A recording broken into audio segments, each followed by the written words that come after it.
All right, welcome back to the Man Cave. I got a video for you today. It's about this young lady who is, unfortunately, she is coming to the conclusion that some things were lied about when it comes down to her absent father. And she's made a video about it. And I think it really is going to hit close to home. And I think the other important thing is we hear this from the father's experience, but and we hear it from sons who were also told what they were told, but we never really hear this from the female side. And so I really wanted to really throw this one out there before I call it a night. Dad, why didn't you fight harder for me? Didn't I matter to you? Yeah, those were my words at 17 to my dad after my aunt gave me his phone number. 17, man. To get his side of the story, I had been told by my mother that he wanted me aborted, that he never fought for me. He only called when it was about child support, etc., etc. Years of all this. To finally hear him out and find out that was all a lie. My mom lied. Why would my mom lie about this stuff? He did fight. He worked 3 jobs to support him and my stepmom, and they had a little girl, so my sister, and he struggled. He spent thousands of dollars going back and forth in the family court system to try to get some kind of custody of me, and then at age 10, he was pinned into a corner to give up his rights for me because he couldn't take it anymore. Yeah. And I think that's the other thing. Women get vouchers in court, depending on what state you're going to. You can get vouchers. The courts don't care if you're unemployed. They'll give you child support because, you're a custodial situation. And it's insane. You could be broke. They don't question why someone who doesn't earn money can demand child support and also get custody of the child. It's not on paper that she has full custody, but it's the fact that you have the child, you don't work, and they don't even question it. And if you don't know the law, unfortunately, that will go right under. But they'll make sure that you have your credentials, and they'll make sure that they pick the one time of the year where you made the maximum amount. This is why so many people who know about this type of situation tell you don't work overtime for the past couple of weeks. Do your base, because they're going to calculate, at least depending on what state you're in, 5 hours over your normal 40. It sounds stupid, and it's your annual, not gross. It's like you can make a certain amount of money, but they count it before taxes. They give women benefits because they know that if we suck up to them, they're going to do everything that we tell them. We'll suck up the maximum amount of money out of this guy. And in the process of that, we get paid. We don't care if that child has a safe place to live. We never even look into that because she can't even afford the person. She can't even afford herself, but she can afford all this other stuff according to the court system. And like you said, she doesn't know this. Children are never told the truth. And I'm not saying men don't lie, but women are given by default the child. Depending on the state, New York, their thing is the best thing for a child is a mother. How does that make any sense? But you want the father's money, but the best thing for the child is a mother who doesn't work. Make that make sense. And so while these children are suffering, the courts make money. And the courts make money, guess what? She's seeing dollar bill signs. And then you see them go out here all day long. Oh, that's not enough. Oh, that's nothing. Okay, then get a job then and make the difference. But then the child support changes, and that number changes. And now you won't get as much because now you have to claim how much money you make. I think it's a financial affidavit. So you keep it as minimum as possible so you don't have to pay that much money. And then you can claim all this other crap that you want to use. So he spends all this money and you make him jump through hoops. You're not spending a dime, but he's spending thousands upon thousands of dollars. While they help her, they're not going to help him. And he has to go through all the hurdles just to be a parent because he has to prove himself. Her, she doesn't have to prove nothing.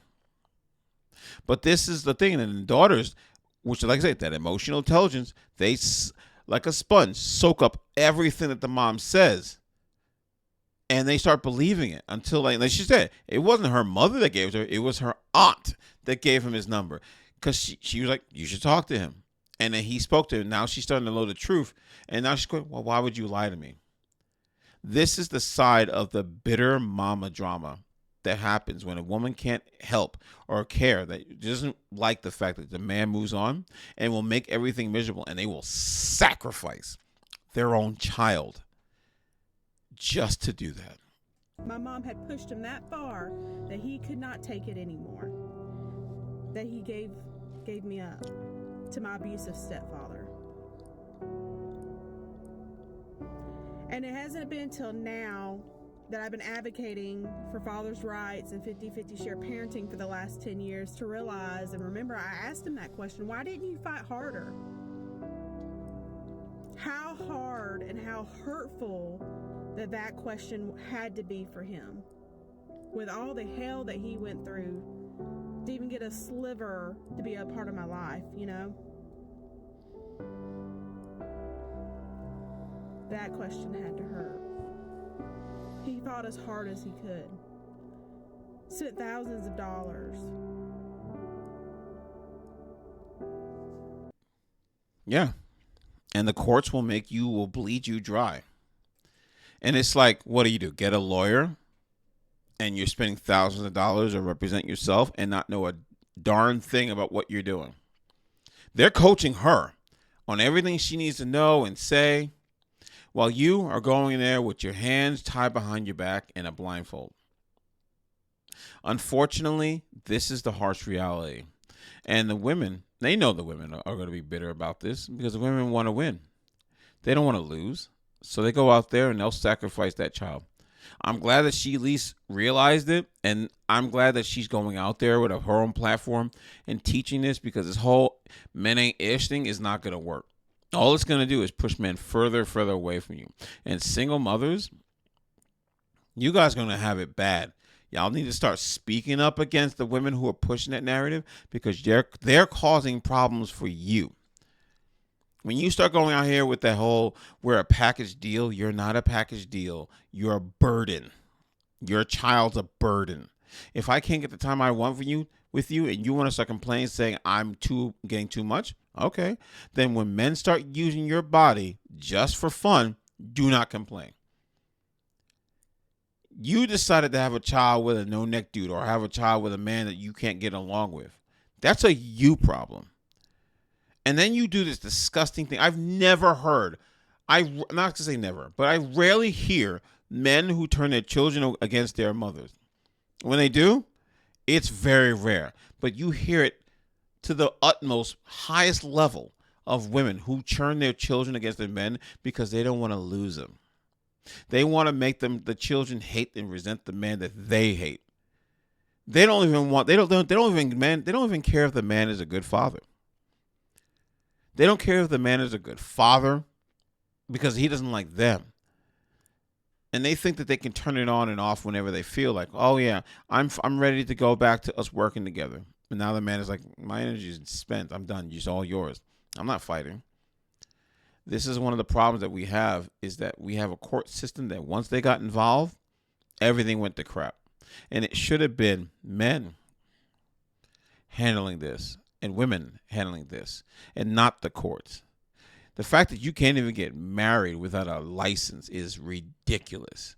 You can't even have a normal marriage without it being licensed on the books so that they can charge you and make money off of it. Everything is a financial transaction, and when you involve the government, it's ridiculous.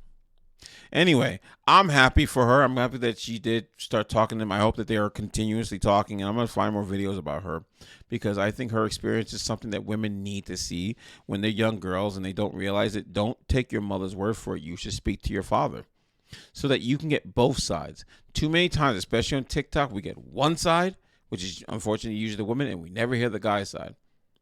And they want to keep it that way because no one cares. And the honest truth is, a lot of women still don't care. That woman that was claiming to be a single mother, and the guy had the receipts that was calling her as if she was full of crap, and then she brought up a whole bunch of nonsense, and every woman didn't care. All they cared about was, yeah, she's a victim. I believe her. That's the problem. And that's the toxic energy that is destroying the natural fabric of relationships, marriages, and families. And no matter how many times we see this, no matter how many times we try to warn society about this, it just gets worse. But anyway, I'm Black Iris, and the man cave is closed.